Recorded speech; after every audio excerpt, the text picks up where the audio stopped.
उत्पत्ति देखी है, और उत्पत्ति के बाद में अगर हम बात करें तो अगला जो टॉपिक अपना आता है वो आता है भारत का नामकरण। ठीक है, और नामकरण की जब हम बात करते हैं तो नामकरण से अपना तात्पर्य क्या है? नामकरण से तात्पर्य यह है कि जिस भूभाग को आज आप भारत कह रहे हो, गेट लगाओ एक बार पीछे से, देखिए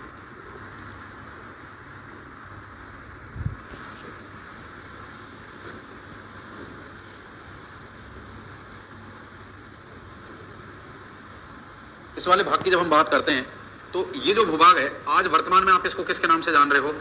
भारत के नाम से जान रहे हो। ठीक है, लेकिन अगर इस भूभाग की अपन बात करें तो क्या इसको प्रारंभ से ही अपन भारत के नाम से जानते थे क्या? तो प्रारंभ में इसको भारत के नाम से नहीं जानते थे, इसको समय समय पर काफी नाम मिले हैं। अब जैसे नामों की अपन बात करते हैं तो आपने जैसे इस भूभाग के लिए नाम सुना होगा, जैसे एक तो इस भूभाग के लिए नाम दिया जाता है जम्बूद्वीप, एक जैसे आपने नाम सुना होगा अग्नाद्र वर्ष, एक आपने इस भूभाग के लिए जैसे नाम सुना होगा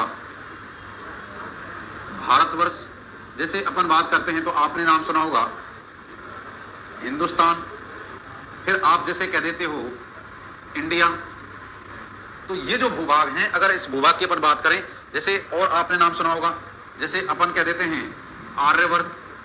ठीक है, तो ये जो नाम दिए गए हैं, क्या ये नाम जो है अब क्या वर्तमान में इन सारे नामों से जाना जा रहा है क्या? तो वर्तमान में अगर अपन बात करें इतने नामों से नहीं जानते हैं, हम केवल दो नामों से इस भूभाग को जानते हैं। एक तो हम इसको क्या कहते हैं इंडिया, और एक हम इसको क्या कहते हैं भारत। समझ में आया? यानी अगर जैसे इस भूभाग की हम बात करते हैं तो देखिए हम इस टॉपिक के अंतर्गत ये जानेंगे कि ये जो भूभाग है, इस भूभाग के अंतर्गत ये जो नाम दिए गए हैं इस भूभाग के लिए, वो हमको कब कब और कैसे कैसे मिले हैं। समझ में आया? यहां पर अगर हम बात करते हैं तो हम सबसे पहले अपन बात करते हैं श्रीमद् भगवत पुराण के अनुसार। श्रीमद् भगवत पुराण के अनुसार अगर हम बात करें तो श्रीमद् भगवत पुराण में अगर हम बात करें तो ये जो भूभाग है, इस भूभाग में ऐसा बताया गया श्रीमद् भगवत पुराण के जो 5वां स्कंद आता है, तो श्रीमद् भागवत पुराण के 5वें स्कंद में ऐसा बताया गया है कि जो ब्रह्मा जी थे, ब्रह्मा जी के जो मानस पुत्र थे, ब्रह्मा जी के जो मानस पुत्र थे उनका नाम आता है मनु।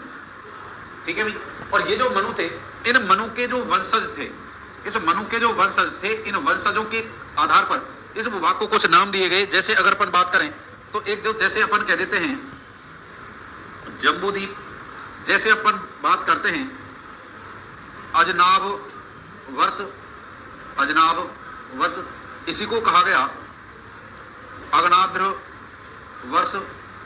ठीक है भाई, तो ये जो नाम मिलते हैं ये हमको कहां पर मिलते हैं? श्रीमद् भगवत पुराण के 5वें स्कंद में। और 5वें स्कंद में क्या बताया गया है कि भगवान ब्रह्मा जो थे उनके मानस पुत्र थे मनु, और ये जो मानस पुत्र मनु थे इनके वंशजों के कारण ये नाम हमको मिलते हैं। समझ में आया? लेकिन इस जम्बूद्वीप नाम की जब हम बात करते हैं तो जम्बूद्वीप जो नाम है ये आपको और कहां पे देखने को मिलता है? तो जम्बूद्वीप जो नाम है ये आपको बौद्ध ग्रंथों में भी देखने को मिलता है। यानी ये जो जम्बूद्वीप नाम है, ये जम्बूद्वीप नाम और कहां मिलता है? एक तो हमको स्कंद पुराण में मिलता है। स्कंद पुराण के अतिरिक्त अगर हम बात करें तो आपके जो बौद्ध ग्रंथ जो लिखे गए हैं, तो बौद्ध जो ग्रंथ थे, इन बौद्ध ग्रंथों में ऐसा बताया गया है कि ये जो भूभाग था, इस भूभाग में प्राचीन काल में अगर हम बात करें तो किसके वृक्षों की अधिकता थी? जामुन के वृक्षों की अधिकता थी। और जामुन जो होता है, जामुन को ही आप संस्कृत में क्या बोलते हो? जम्बू। तो ये जो भूभाग था, इस भूभाग में अगर अपन बात करें तो किसके वृक्षों की अधिकता थी? जामुन के वृक्षों की अधिकता थी। और जामुन के वृक्षों की अधिकता के कारण इस भूभाग की अगर अपन बात करते हैं तो ये जो भूभाग था, इस भूभाग को बौद्ध ग्रंथों में क्या नाम दिया गया? जम्बूद्वीप। समझ में आया? इसके बाद में अगर हम बात करते हैं तो देखिए हम आगे चलते हैं, और जब आगे बढ़ते हैं तो देखिए ये जो भूभाग है, इस भूभाग की और जैसे हम बात करें तो ये जो भूभाग था जिसको आज वर्तमान में आप किसके नाम से जान रहे हो? भारत के नाम से जानते हो। ये जो भूभाग था, इस भूभाग को और भी कई नाम दिए गए हैं। और कई नाम कैसे मिलते हैं? देखो ये जो भूभाग है, इस भूभाग का जो ये उत्तरी जो हिस्सा था, इस उत्तरी हिस्से को कहा जाता था उत्तरावर्त। क्या कहते थे? उत्तरावर्त। इसी प्रकार से इसका जो दक्षिणी भाग था, इस दक्षिणी भाग को कहा जाता था दक्षिणावर्त। क्या कहते थे? दक्षिणावर्त। इसका जो पश्चिमी जो भाग था, इस वाले भाग को नाम दिया जाता था ब्रह्मवर्त प्रदेश। किसके नाम से जानते हैं? ब्रह्मवर्त प्रदेश के नाम से। उसके बाद में अगर अपन बात करें, इसका जो ये पूर्वी जो भाग था, यहां पर इस वाले भाग को कहा जाता था आर्यवर्त। ठीक है, ये जो नाम है, ये नाम हमको कहां पर मिलते हैं? ये नाम हमको मिलते हैं कहां पर? ऋग्वेद में। कहां पर मिलते हैं भी? ऋग्वेद में। तो ऋग्वेद में जिसको आज आप भारत कह रहे हो, उसी भूभाग का जो उत्तरी हिस्सा था, इसको तो क्या कहा गया? उत्तरावर्त, पूर्वी भाग को आर्यवर्त, दक्षिणी भाग को दक्षिणावर्त और पश्चिमी भाग को ब्रह्मवर्त प्रदेश। यहां पर अगर अपन बात करें तो इस प्रकार से एक नदी प्रवाहित होती थी और इस नदी को नाम दिया जाता था सरस्वती नदी। कौन सी नदी कहते थे?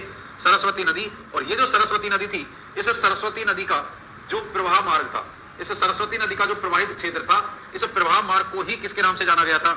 ब्रह्मवर्त के नाम से। समझ में आया? इसके बाद में जब हम बात करते हैं तो और क्या बताया गया है कि ये जो भाग था, इस वाले भाग में अगर अपन बात करें तो कौन शासन किया करते थे? आर्य। और ये जो आर्य शासन करते थे, आर्यों का शासन वाला क्षेत्र होने के कारण इस भूभाग को क्या नाम मिलता है?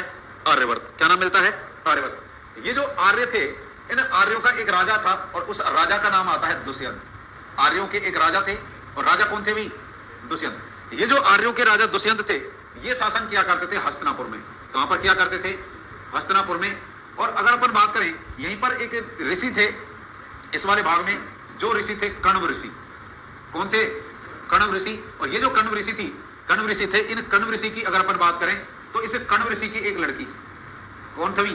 तो इस कण्व ऋषि की अगर अपन बात करें तो ये जो कण्व ऋषि थे, इस कण्व ऋषि की अगर अपन बात करते हैं तो इसकी एक लड़की थी और इस लड़की का नाम आता है शकुंतला। क्या नाम आता है भाई? शकुंतला। और ये जो शकुंतला थी, इस शकुंतला की जो शादी है वो हो जाती है किसके साथ में? दुष्यंत के साथ में। समझ में आया? तो आर्यवर्त हम क्यों कह रहे हैं? आर्यों का शासन होने के कारण। और इन आर्यों के एक राजा हुए कौन? दुष्यंत। ये जो आर्यों के राजा दुष्यंत थे, इस आर्यों के राजा दुष्यंत की जो शादी है वो किससे हो जाती है? कण्व ऋषि की पुत्री किससे? शकुंतला से।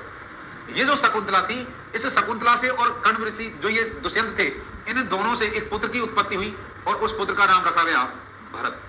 क्या नाम रखा गया? भरत। ऐसा माना जाता है कि ये जो भूभाग है, इस भूभाग को आर्यों का निवास होने के कारण तो आर्यवर्त कहा गया, लेकिन आर्यों के राजा दुष्यंत और इनकी पत्नी कौन? शकुंतला। इन दोनों के संतान कौन हुए?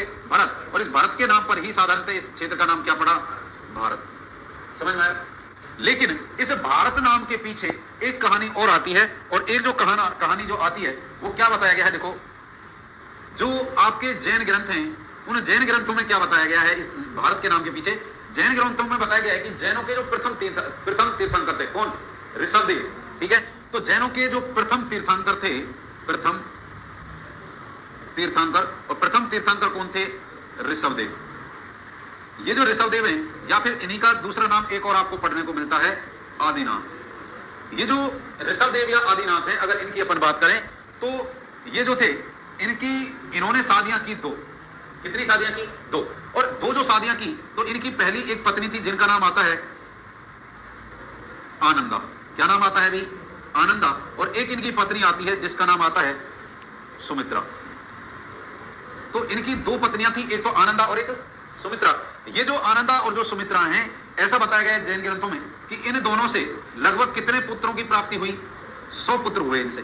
कितने पुत्र हुए? 100 पुत्र हुए। और जो 100 पुत्र थे, उन 100 पुत्रों में आपने दो नाम सुने होंगे। दो नाम आप क्या सुनते हो? एक तो आपने नाम सुना होगा जिसके ऊपर मूवी भी आई हुई है, बाहुबली। सुना है ना? बाहुबली मूवी। और एक इनके पुत्र थे जिनका नाम आता है भरत। तो ये जो 100 पुत्र थे, आनंदा सुमित्रा यानी ऋषभदेव के, इन दो पुत्रों में से, 100 पुत्रों में से सबसे ज्यादा जो प्रसिद्ध हुए वो कौन? कितने हुए? दो।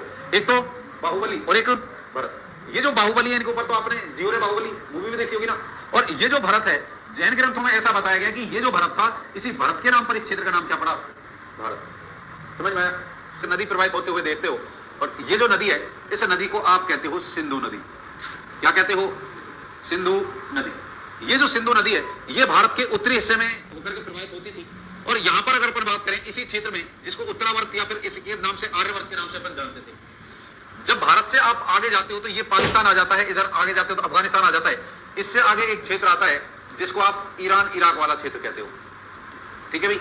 ये जो ईरान इराक वाला जो क्षेत्र है, यहाँ के जो लोग थे, उनका जो उच्चारण था, ये उच्चारण थोड़ा डिफरेंट था। उच्चारण क्या था? थोड़ा अलग था। अलग कैसे था? ये जो स बोलते हैं ना, इस स को ये बोलते थे है। स को क्या बोलते थे? है। जैसे आपसे कहा जाए कि ये क्या लिख दिया अपन ने? सड़क। लेकिन ये स का उच्चारण किसके रूप में करेंगे? है के रूप में। आप तो बोलोगे सड़क, लेकिन ये स का उच्चारण है के रूप में करते हैं, तो इसी को ये क्या बोलेंगे? हड़क। समझ में आया? और ये द का जो उच्चारण है, ये करते थे ध के रूप में। ठीक है भाई? ध, सॉरी उल्टा हो गया। जो ध था, इस ध का उच्चारण करते थे किसके रूप में? द के रूप में। ये केवल ऐसा नहीं है कि वही होता है, ये अपने अगर आप जाओगे राजस्थान में भी, अगर बाड़मेर जालौर जिलों में जाओगे तो वहां पर भी इसी प्रकार से बोला जाता है। सह का उच्चारण किसके रूप में करते हैं? है के रूप में, और धै का उच्चारण दे के रूप में। ये जो ईरान इराक के जो लोग थे, ये सह का उच्चारण है के रूप में और धै का उच्चारण दे के रूप में करते थे। इन्होंने यहां बहने वाली कौन सी नदी? सिंधु नदी। इस सिंधु नदी को, उच्चारण तो इनका डिफरेंट था ही, इस सिंधु नदी को इन्होंने कौन सी नदी का नाम दे दिया? हिंदू नदी। कौन सी नदी का नाम दे दिया? हिंदू नदी। और ये जो हिंदू नदी थी, इस हिंदू नदी के आसपास का जो क्षेत्र था, भाई ये हिंदू नदी हो गई, इसके आसपास का जो क्षेत्र था, इसके आसपास के क्षेत्र को नाम दिया गया हिंदुस्तान। क्या नाम दिया गया? हिंदुस्तान। और ये जो हिंदुस्तान है, इस हिंदुस्तान में जो लोग रह रहे थे उनको कहा गया हिंदू। उनको क्या कहा गया? हिंदू। तो यहां पर अगर हम बात करें तो ईरान इराक के जो लोग थे, उनके द्वारा इस सिंधु नदी के कारण ये जो भूभाग था, इस भूभाग को क्या नाम दे दिया गया? हिंदुस्तान। समझ में आता है? जिसका नाम आता है ग्रीक, या फिर आपने नाम सुना होगा यूनान। ये जो ग्रीक या यूनान है, इस ग्रीक या यूनान के जो लोग थे वो इस सिंधु नदी को एक नाम से पुकारते थे, वो इसको कहते थे इंडस रिवर। क्या कहते थे? Indus river. और इस इंडस रिवर के आसपास का जो क्षेत्र था, उस इंडस रिवर के आसपास को क्षेत्र को इन्होंने क्या नाम दिया? इंडिया। क्या नाम दिया? इंडिया। तो ये जो ग्रीक या यूनान के जो लोग थे, इनके द्वारा इस सिंधु नदी को क्या कहा गया? इंडस रिवर, यानी इंडस नदी। और इस इंडस नदी के आसपास का जो क्षेत्र था वो क्या कहलाया? इंडिया। लेकिन अगर ग्रीक या यूनानी भाषा में अपन इंडस के अर्थ की बात करते हैं तो इसका जो अर्थ होता है वो होता है गंदा, या बुरा कह दो, या फिर कह दो अपवित्र। ठीक है भाई? तो गंदा कह दो, अपवित्र कह दो, बुरा कह दो, तो वो किसका अर्थ होता है? इंडस का अर्थ होता है। किसका अर्थ होता है? इंडस का अर्थ होता है। अगर यहां पर हम बात करें, देखो इंडस का शाब्दिक अर्थ क्या होता है? गंदा या बुरा या फिर अपवित्र।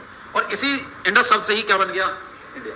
आपने कई बार ये नोटिस किया होगा, भारतीय संविधान में भारत, ये जो भूभाग है, इस भूभाग के लिए दो ही शब्दों का उपयोग किया गया है, भारत और इंडिया। ये जो इंडिया शब्द है, इस इंडिया शब्द को संविधान से हटाने की कई बार मांग चल चुकी है। वो क्यों चल चुकी है? क्योंकि ये जो इंडिया शब्द है, ये किससे बना है? इंडस से। और इंडस का अर्थ क्या होता है? गंदा या बुरा या अपवित्र। तो हम खुद को विश्व स्तर पर खुद को ही गंदा या पवित्र के रूप में प्रस्तुत कर रहे हैं। तो इस वजह से ये जो इंडिया शब्द है, भारतीय संविधान में कई बार मांग उठाई गई है कि ये इंडिया शब्द हटा करके कोई और शब्द लाया जाए। समझ में आया? देखो, में अगर अपन बात करें तो अरब देशों के एक नाविक थे, उसके द्वारा एक किताब लिखी गई है जिसका नाम आता है किताब उल हिंद। किताब उल हिंद। देखो, तो अरब जो कंट्रीज है, अरब के एक निवासी थे जिनका नाम आता है अल बरूनी। क्या नाम आता है भी? अल बरूनी। और ये जो अल बरूनी है, इसने अरबी भाषा में, कौन सी भाषा में? अरबी भाषा में एक पुस्तक लिखी है, और उस पुस्तक का नाम क्या आता है? किताब उल हिंद। ये जो किताब उल हिंद पुस्तक है, ये कौन सी भाषा में लिखी गई है? अरबी भाषा में। और किसने लिखी है? अल बरूनी। ठीक है? और कहां का निवासी है ये? अरब का निवासी है। ये जो किताब उल हिंद जो पुस्तक है, इस पुस्तक को क्या कहा जाता है? इसको कहा जाता है मध्यकालीन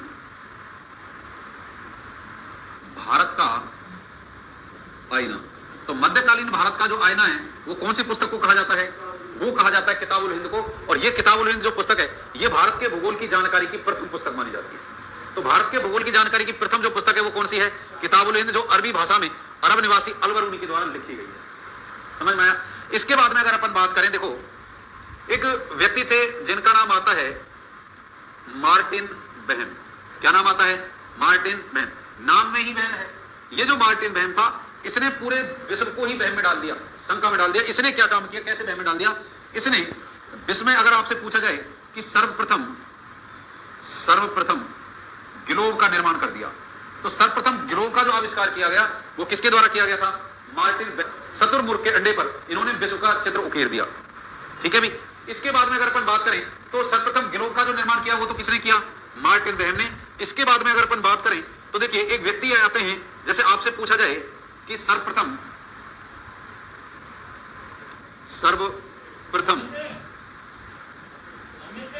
विश्व का मानचित्र, तो विश्व का जो मानचित्र है सर्वप्रथम वो किसके द्वारा बनाया गया था? तो विश्व का सर्वप्रथम जो मानचित्र है ये बनाया गया था एनएक्सी मेंडर के द्वारा। किसके द्वारा बनाया गया था? एनएक्सी मेंडर के द्वारा विश्व का सर्वप्रथम मानचित्र बनाया गया। लेकिन आपसे पूछा जाए कि भारत का सर्वप्रथम मानचित्र, तो भारत का सर्वप्रथम जो मानचित्र है वो किसके द्वारा बनाया गया? तो भारत का सर्वप्रथम जो मानचित्र है ये बनाया गया था एना विले के द्वारा। किसके द्वारा बनाया गया था? एना विले के द्वारा। लेकिन ये जो एना विले ने जो मानचित्र बनाया था भारत का, वो विश्व के मानचित्र पर नहीं था। आपसे पूछा जाए कि विश्व के मानचित्र पर, विश्व के मानचित्र पर भारत को दर्शाने वाले, तो विश्व के मानचित्र पर भारत को दर्शाने वाले प्रथम जो व्यक्ति हैं, प्रथम व्यक्ति माने जाते हैं टोलमी। कौन माने जाते हैं भी? टोलमी। तो यहां पर अगर अपन बात करें, ये जो टोलमी थे, ये प्रथम व्यक्ति थे जिन्होंने विश्व के नक्शे पर किसको दर्शाया था? भारत को। जबकि भारत का पहली बार मानचित्र किसके द्वारा बनाया गया था?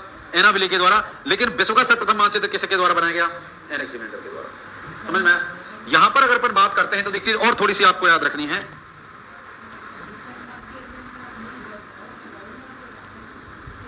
भारत, देखो भारत की जैसे इस भाग को कहा गया भारतीय उपमहाद्वीप। किस क्या कहा गया अभी? भारतीय उपमहाद्वीप। और भारतीय उपमहाद्वीप में कौन कौन क्षेत्र शामिल थे? तो भारतीय उपमहाद्वीप क्षेत्र में आज के वर्तमान में अगर जैसे अपन बात करें तो पाकिस्तान इसी में शामिल था, इसके बाद में बांग्लादेश इसमें शामिल था, इसके बाद में नेपाल इसमें शामिल था, इसके बाद में भूटान इसमें शामिल था, और आज का कौन शामिल है?